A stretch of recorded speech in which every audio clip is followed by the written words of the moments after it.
Paz ao coração de todos, esse é o Meditações Diárias, com Euler Oliveira, psicólogo, pedagogo, pastor na Igreja Bíblica Novo Tempo, um momento para se meditar em Deus a partir de si mesmo.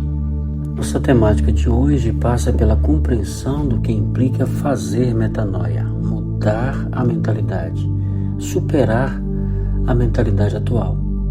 E o texto que vamos basear está em Romanos 12, 1 e 2, em que Paulo, escrevendo à igreja de Roma, diz: Rogo-vos, pois, irmãos, pelas misericórdias de Deus, que apresenteis os vossos corpos em sacrifício vivo, santo e agradável a Deus, que é o vosso culto racional. E não vos amoldeis à forma do mundo, mas transformai-vos pela inovação do vosso entendimento, para que experimenteis qual seja a boa, agradável e perfeita vontade de Deus. O apóstolo vem desde o capítulo 10 delineando que Israel foi e quais as consequências de não terem se mostrado à altura do que deveriam ser diante de Deus, e que algo de bom é que foi o caminho para que o evangelho chegasse até nós.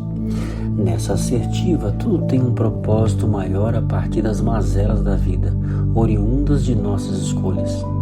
Tem um ditado que diz que Deus escreve certo por linhas tortas. É uma verdade interessante. Ele não precisa de estarmos certos para fazer o que é melhor para a humanidade. Apesar de nós, sempre promoverá o que é melhor para o crescimento humano. É olhando para o que Israel foi a partir das escolhas que não condiziam com o viver que manifestasse Deus, é que Paulo pede, pelo amor de Deus, que tenhamos atitude diferente e que nos apresentemos em sacrifício vivo. A ideia de sacrifício não tem um viés de supressão de si, mas de um si mesmo que cresce para o melhor de si. Então é um sacrifício voltado pela supressão do que é contrário a um ser humano melhor. Por isso, vivo, em que temos que estar atentos a nós mesmos, atentos ao que somos, ao que queremos, aos desejos.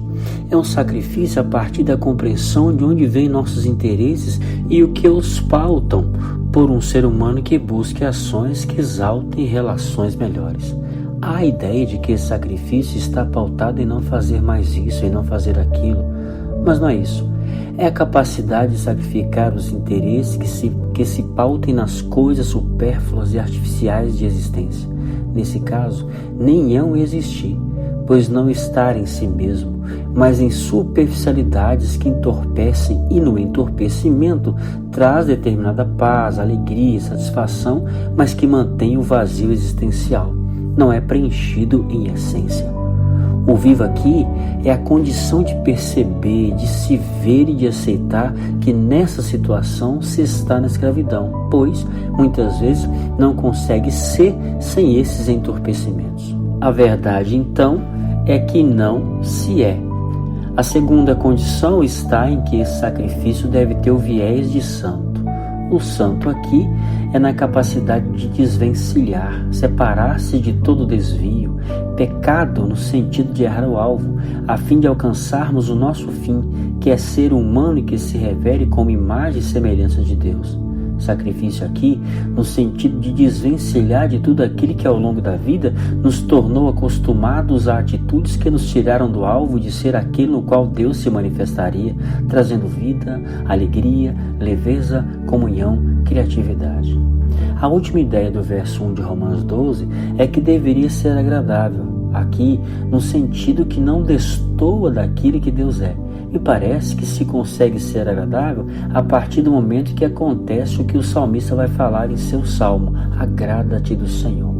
É esse que está tão feliz com o Senhor que sacrifica tudo aquilo que desvencilha e entorpece, que nos faz errar o alvo, para que esteja coadunado, religado com o Pai Celestial. Quando chega no verso 2, Paulo diz para não o amoldar, tomar a forma do mundo.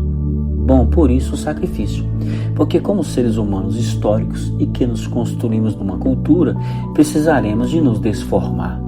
Tem um problema no cristão, sempre lemos o texto no futuro, então seria assim, vigiar daqui para frente para não termos a forma mundana. No entanto, esquecemos que já somos produtos desse mundo, já nos formamos a partir daquilo que recebemos dele. tivemos e temos pais e irmãos, estudamos, trabalhamos, relacionamos com várias pessoas e cada uma com uma história de vida, boa ou ruim, com as quais fomos construindo-nos em como seria. Ora dizíamos que não seríamos daquela forma, ora pensávamos que quereríamos ser igual a fulano ou fulana. E assim fomos nos construindo, repetindo, somos históricos culturais. Isso nos leva à necessidade que o texto traz logo depois: transformai-vos pela renovação do vosso entendimento. Veja que o transformai-vos fala de atividade, mexei nas estruturas de vocês. Nesse caso, é preciso que nos inteiremos de nosso vir sendo, de nossa história de vida, para que saibamos exatamente como mudar nossa mentalidade, nosso jeito de ser como cônjuge, cidadão, membro de uma igreja ou não.